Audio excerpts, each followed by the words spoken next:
Hey everyone, Sedona Dave in my garage today. Has this ever happened to you where the clasp of the small loop of your lanyard breaks and you don't have a small loop left? Well, the good news is that it's not broken. It can be put back together, and I'm going to show you how. Okay, first thing I want to do is show you a couple parts, and I'll do my very best to audio describe. That buckle that we feel is really comprised of two parts. The part that we feel, which is the body or the basket, and then there's a top piece, a T-shaped piece, and I'll show you that in a second. Okay, so when the lanyard comes apart, grab that top piece. I'll try to get nice and close. Okay, and it's like a T shape. You pull it out and they've got teeth on the inside and there are two plastic parallel pieces. Okay, let's put that aside for a second. All right, so now we've got two frayed ends of a lanyard and the basket. Okay, so let's put the two pieces, the two ends of the lanyard into the basket from the bottom up. Okay. Now we've got the frayed ends of the lanyard exposed up top. What I like to do is take a lighter, very quickly tighten those up. There you go. All right.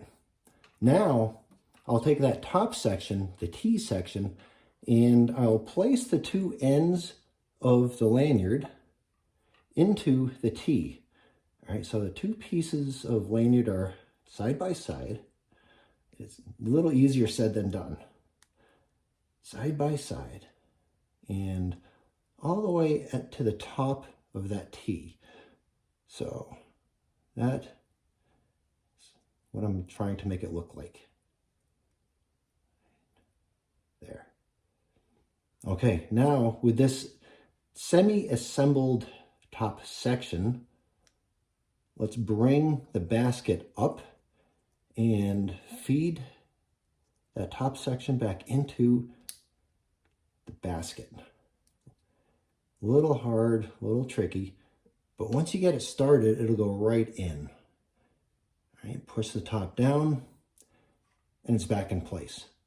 If you want to take that extra step and before pushing the top all the way in, add some glue to the inside. All right, that'll glue the bungee together and glue the top into place for a real secure fit. I would recommend what's called CA glue or cellulose acetate. Okay, it's very much like super glue, but it doesn't set up very quickly. You can apply it, push the top back in like that, and then it'll dry on its own. Or you can add an accelerator. There's a spray with a CA glue. You spray it and it accelerates the dry. Anyways, even without the glue, it's back to nice and strong, ready to go. All right, Sedona Dave, hope this helped. I'll see you out on the trails.